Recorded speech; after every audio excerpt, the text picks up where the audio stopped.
श्री स्वामी समर्थ. नमस्कार, स्वागत आहे आपल्या सगळ्यांचं बाळी किचन आणि ब्लॉगमध्ये. तर हा व्हिडिओ तर मी आधी टाकलेला आहे, बराच मोठा झालेला आहे, 3 भाग करून पूर्ण माहिती सगळं. तर आम्ही गेलेलो होतो अजिंठा लेणीला, तिथला हा आणि हा शॉर्टकट व्हिडिओ आहे. तर इथे जे दिवस होते ते मार्च महिन्याचे होते, जवळपास उन्हाळा लागलेलाच होता, सगळं वाळलेलं होतं. तर धबधब्यांचे निशाण आपण बघू शकतो. जेव्हा आपण पावसाळ्यात इथे येतो तेव्हा हेच वातावरण खूप वेगळं आणि निसर्गरम्य असं असतं, बघतच राहा असं वाटतं. पण मी तर पहिल्यांदाच गेली होती एवढ्या वर्षानंतर. आमच्या गावापासून जवळपास 18 ते 20 किलोमीटर असेल, पण मी गेले होती माझं लग्न झाल्यावर 20 वर्षानंतर.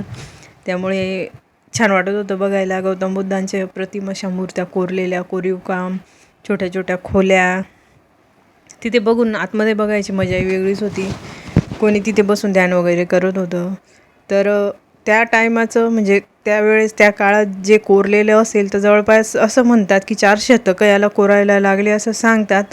तर अभ्यासू समजा संशोधक वगैरे असतात ते सांगतात की 4 शतकं म्हणजे जवळपास 4 ते 5-6 पिढ्यांनी हे काम केलेलं असेल एकसारखं.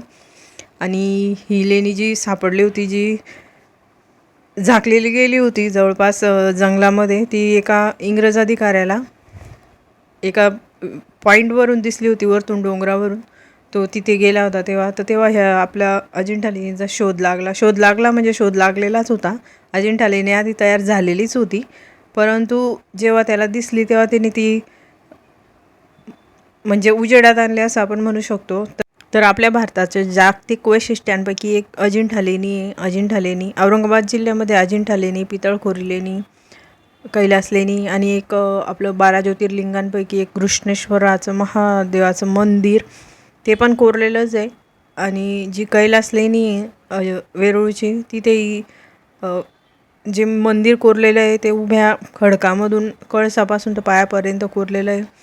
तर आता इथे आपण हे बघू शकतो, कोरीव काम किती सुंदररित्या केलेलं आहे. तर किती वेळ आणि किती त्यांना मेहनत घ्यावी लागली असेल त्यावेळेस. आपण नुसतं बघायलाच, मी तरी बघायलाच थकून गेली होती, कारण त्यावेळेस माझी कॅपॅसिटी नव्हती.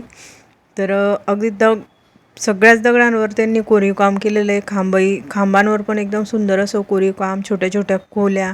म्हणजे त्यावेळेस जे लोक समजा कुठे बाहेर जात असतील, समजा हे बुद्धांसाठी ही लेणी अर्पित आहे. गौतम बुद्धांच्याच इथे मूर्त्या आहे जास्तीत जास्त. त्यांचे मुद्रा आहे, हाताच्या मुद्रा वगैरे त्यांनी केलेल्या आहे, ज्या आता शिकवतात. मोबाईलमध्ये आपण ज्या मुद्रा वगैरे बघतो त्या इथे बुद्धांच्या प्रत्येक मूर्तीचं निरीक्षण केलं तर प्रत्येक ठिकाणी वेगळ्या मुद्रा वगैरे आहेत. तर एका ठिकाणी सगळ्या मूर्त्या एकसारख्या आणि सगळ्या मुद्रा इथे लावलेल्या आहे. आपल्यापेक्षा इथे विदेशी लोकांना जास्त हे महत्त्वाचं वाटतं बघण्यासाठी, कारण वास्तुकलेचा हा उत्कृष्ट असा भारताला लाभलेला वारसा आहे अजिंठा लेणी.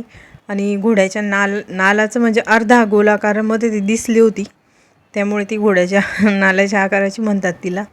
तर ही जी आहे इथे 26 नंबरची गुफा, ती तर खूप बघण्यासारखी आहे. आतमध्येही बाहेरही बघू शकतो आपण किती सुंदररित्या इथे कोरीव काम वगैरे केलं आहे पूर्ण दगडात. पूर्ण इथे